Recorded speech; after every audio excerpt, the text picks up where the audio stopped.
Thomas Avery was not the sort of man easily shaken. A life of hard winters, droughts, and the kind of loneliness only the prairie could carve into a man's bones had weathered him into something close to stone. Yet, as he stood in his kitchen with the unconscious bride stretched out across his worn sofa, he felt an unease settle over him that no bandit or wolf had ever stirred. Her presence carried a weight, a warning in the air itself, as though the storm outside had followed her into his house.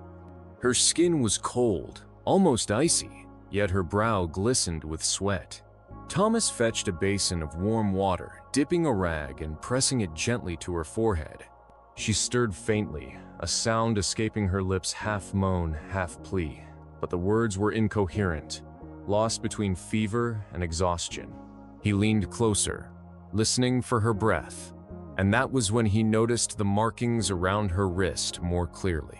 Not just the bracelet, but faint scars beneath it, as though she had worn shackles once. A knock rattled the door, sudden, sharp. Thomas's hand went to his rifle instantly.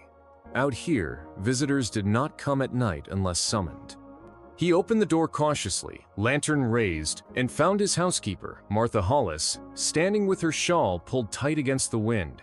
She had lived on the ranch for nearly 2 decades, a widow who had nowhere else to go, and had become as steady a presence in Thomas's life as the ticking of his father's old clock. "What in God's name happened?" she whispered when she saw the woman. "She collapsed on my porch," Thomas said. "No horse, no wagon, just fell from the dark like a ghost." Martha's sharp eyes narrowed. "That dress, she's a bride." Thomas nodded grimly. Or was. The older woman stepped closer, her gnarled fingers brushing the fabric of the torn gown. She studied the bone bracelet, her expression tightening. "That marking, you've seen it before?" Thomas exhaled slowly. "During the Creek raids, a warband rode under it years back. Fierce fighters, men who didn't fear bullets." Martha's eyes darted toward the window, as if expecting shadows to appear on the horizon. If she's wearing their sign, then trouble isn't far behind. She might not be alone. But she was alone, at least for now. And that troubled Thomas more than if she had arrived with an army at her back. Whoever she was, she had reached his ranch in a state near death, which meant she had been running. Running from someone, or running towards something. Either way, it put a target squarely on him for taking her in. Hours passed as the storm rumbled low over the hills, the wind clawing at the shutters. Thomas sat at the table, cleaning his rifle piece by piece, while Martha dozed in a chair nearby, the woman's shallow breaths the only reminder that she still clung to life.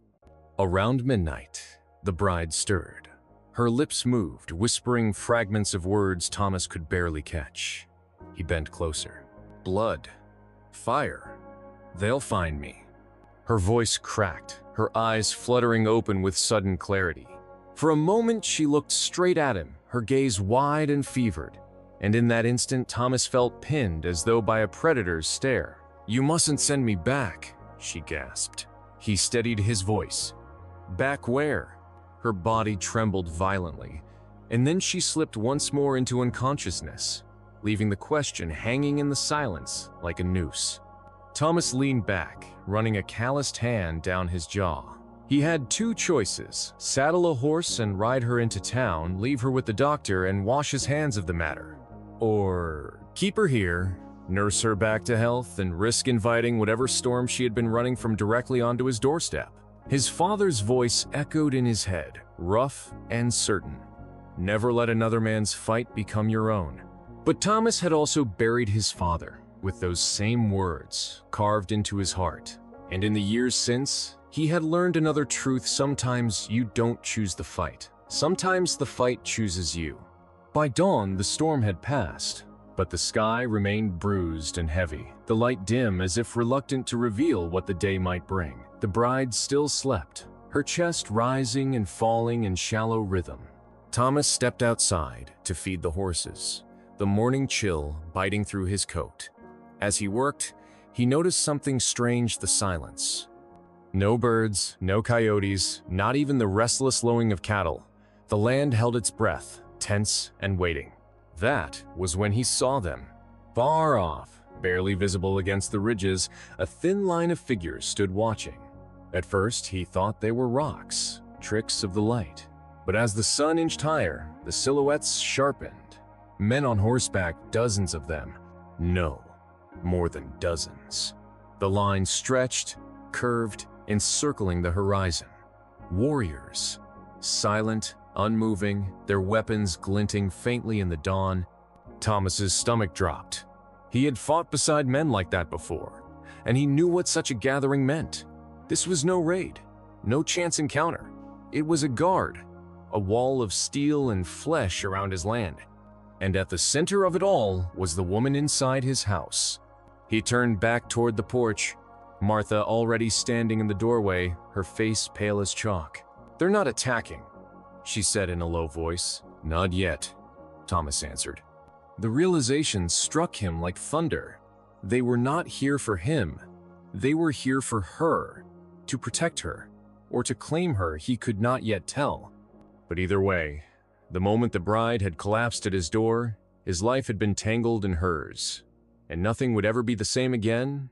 The sun had barely crept above the hills when the riders began to shift. From a distance, Thomas watched them with narrowed eyes as he stood on his porch, rifle cradled loosely in his hands. They moved in unison, a ripple of leather and steel, adjusting their line as though at some silent command. There were more than he had first thought, not dozens, but hundreds. He counted until the numbers blurred, until he realized the truth. No less than 300 warriors had come in the night, silent as ghosts, and now they ringed his ranch like a noose. Inside, the woman stirred. She opened her eyes with a soft gasp, confusion giving way to panic as she tried to rise. Thomas moved quickly, steadying her before she fell back against the sofa. "You're safe," he said, though the words felt heavy with doubt. Her gaze darted to the window, and when she saw the figures on the ridges, she went still. Not with fear, Thomas realized, but with recognition, relief even. Her trembling eased, and her lips parted on a whisper. "They came." Thomas frowned. "You know them?" She nodded slowly, her throat working as though the words themselves were heavy chains. "They are mine, my father's people, but not his anymore. They follow me now." Martha, standing stiffly in the corner, crossed herself. 300 warriors, she muttered under her breath. For a bride in rags. The woman's eyes snapped toward her, sharp with sudden fire. "Not rags. Chains. That's what I fled. That's what I'll never return to."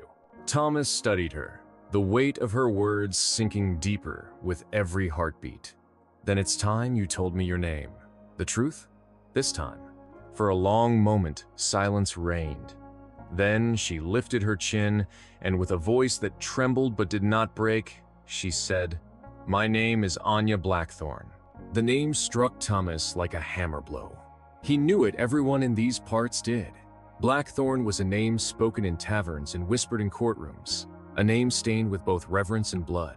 Years ago, a powerful chief by that name had struck bargains with settlers and outlaws alike, building an empire of land and fear. His word had once carried the weight of law, but he had vanished after whispers of betrayal, leaving only ruins and rumors. "You're his daughter," Thomas said slowly. Anya's eyes clouded. "I was, until the night he sold me." Her voice cracked, but she forced herself to go on. "I was promised to a man twice my age, a man who wanted to use me as a token, a bridge between two powers. But I would not bend, not even when my father put the knife to my own hand and told me I had no choice. I ran into the desert, into the storms, into the night, and when I thought I would die, the warriors found me. Not my father's men anymore, but men who remembered his promises and saw in me something else. They swore they would guard me until my last breath, even if it meant blood, and they have followed me ever since." Thomas's grip tightened on his rifle. "So why collapse on my porch?" Anya lowered her gaze, her fingers brushing the bone bracelet at her wrist. "Because I was poisoned. Someone in the town spotted me, recognized me, and slipped something into my drink. I barely escaped. I rode until I could ride no longer, and your ranch was the first I reached before the dark claimed me." Martha's voice cut through the heavy silence. "If what you're saying is true, then your enemies won't stop until they have you. Those men out there, 300 of them, can't camp on this land forever without blood being spilled. You've dragged war to his door." Anya's eyes flashed with guilt, but also defiance. "Do you think I wanted this? Do you think I chose to bring death to his home? I carry it with me wherever I go. Better it finds me here than in the villages where children sleep." Thomas looked out the window again, at the warriors who had not moved from their posts. They waited like statues carved from stone, their presence both shield and threat. He realized then that the true danger was not them, but whoever had forced her to run in the first place. "Someone's coming for you," he said flatly. "Yes," she whispered, "and when they come, they'll bring fire with them. That's why the warriors guard me. Not to fight for land, but to fight for my life. Because if I fall, the last of my father's legacy falls with me." The words carried a weight Thomas did not fully understand. Legacy, power, betrayal, all woven into a single name. Blackthorn. Night fell heavy, pressing against the ranch with a suffocating stillness. The warriors lit no fires, their silhouettes etched against the moonlight like shadows come alive. Inside, Thomas barred the doors and loaded every weapon he owned. Martha boiled water, her movements sharp and restless, as though preparing for battle in her own way. Anya sat wrapped in a blanket near the hearth, her face pale but her eyes burning with quiet resolve. As the hours stretched on, Thomas found himself caught between two truths: the danger of the woman in his home, and the strange pull he felt toward her. There was something about the way she carried her pain, not as weakness, but as armor. Something about the way her voice trembled yet never broke. She was unlike anyone he had ever known, and against all reason he felt the stirrings of loyalty to her. It was near midnight when the first sound came, a horn, low and mournful, carried across the plains.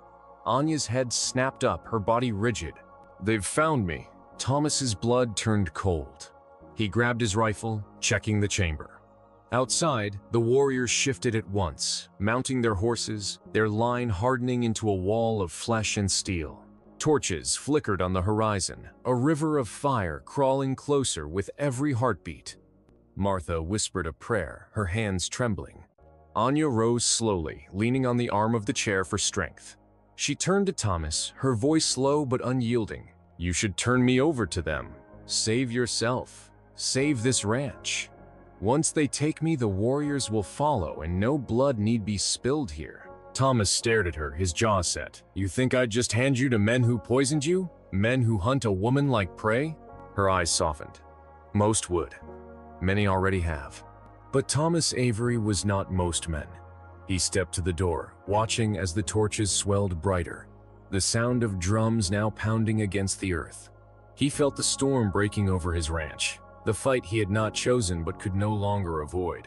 "Then they'll have to come through me first," he said. And as the enemy drew near, the 300 warriors raised their weapons in unison, their battle cry shattering the silence of the night. The siege had begun. The night exploded with sound. The enemy surged from the darkness like a flood, their torches blazing, their shouts carried on the wind. The earth trembled beneath the pounding of hooves, 100, perhaps more, riding with murderous intent toward the Avery ranch. But the line of warriors did not break. 300 strong, they stood as a wall between the attackers and the small house where Anya Blackthorn now stood trembling by the window. Spears glinted in the firelight. Rifles lifted, and the first volley cracked through the air. Bullets whined like hornets. Torches fell, horses reared. The attackers had expected an easy capture. What they met instead was an army. Thomas Avery, rifle in hand, fired through the open doorway. He was no stranger to violence, but what unfurled before him was unlike any skirmish he had seen. The warriors fought with discipline, their movements precise, their cries echoing in unison. They did not fight for plunder or revenge. They fought as men guarding something sacred. Inside, Martha dragged furniture against the windows, her hands shaking but steady in their work. "We won't hold if they break through," she cried. "They won't break through," Anya whispered, though Thomas could see her pale with fear. Her hands clutched the bone bracelet, her lips moving in words he did not understand, not prayers, but something older. The enemy regrouped, circling, their leader riding to the front. A man cloaked in black, face hidden beneath the brim of a wide hat. His voice carried over the chaos. "Anya Blackthorn," he bellowed. "By your father's blood and your broken oath, you belong to us. Give yourself up and no more need die tonight." Thomas looked at Anya, but she shook her head violently, her eyes bright with fury. "That man is no savior. He was the one I was sold to. He won't stop until I am bound to his will. Better death than that." Her defiance sent a shiver through Thomas. She was no helpless bride anymore. She was a woman standing against an empire built on her father's cruelty. The attackers struck again, crashing against the warrior line, steel on steel, gunfire erupting. Men fell, horses screamed. Still the 300 held. Thomas joined the fray, his shots precise, each one cutting down an enemy who dared breach the perimeter. He fought not for land or for pride, but for the woman who had stumbled, broken, onto his porch and somehow become the reason he could not yield. Hours bled into each other. The battlefield glowed with fire, smoke choking the air. Yet as dawn crept near, the attackers faltered. They had not expected such resistance, nor such resolve. Their leader raged, his voice carrying desperation now instead of confidence. At last, as the first light of morning touched the horizon, he made his move. With a cry, he charged through the fray, cutting a path toward the house itself. His blade gleamed as he spurred his horse forward. Warriors fell back, caught in the crush of combat, unable to stop him. Thomas stepped onto the porch, rifle raised. The man's eyes met his, cold and full of hunger. Time slowed the thunder of hooves, the scream of steel. Thomas fired once. The horse reared, shrieking, and the man fell hard onto the dirt. In an instant, warriors swarmed him, dragging him down. His cries turned to silence as the tide of battle consumed him. And just like that, the siege ended. The survivors of the enemy force fled into the hills, their torches vanishing one by one, leaving only the smoldering wreckage of their ambition. 300 warriors stood bloodied but unbroken, their ranks closing around the house as though sealing it against the world. Inside, Anya sank to her knees, her face streaked with tears. Not of fear, but of release. For the first time since she had fled her father's house, she was free. Thomas approached, lowering his rifle, exhaustion written in every line of his body. "It's over," he said softly. Anya lifted her gaze to him, her eyes filled with something fragile and fierce. "No," she whispered. "It's only beginning. They'll come again. Others will rise. My father's shadow is long, and his debts are not yet paid." But she hesitated, reaching for his hand. "With you, I no longer run alone." Thomas stared at her, at the woman who had upended his life in a single night. She was not the helpless bride he had carried inside. She was a storm given flesh, a legacy wrapped in scars. And though he had never asked for it, he knew now he would stand beside her until the end. Outside, the warriors knelt as one, their voices rising in a chant that shook the air. They called her name Anya Blackthorn, their loyalty thunderous, unshakable. She was no longer her father's daughter. She was their queen, their vow, their hope. And from that morning on, Thomas Avery's ranch would never again be just a lonely homestead. It had become the heart of a war, the sanctuary of a woman who carried the weight of 300 warriors' oaths and the heart of one man who had chosen, against all reason, to share her burden. The storm had passed, but the world had changed forever. Stories like this are not just about battles fought with steel and fire, but about the choices made in the quiet moments when a man lifts a fallen stranger from his doorstep, or when a woman refuses to bow to the chains of blood and power. Anya Blackthorn's collapse at Thomas Avery's ranch was the end of her running, but the beginning of a fight far greater than either could have imagined.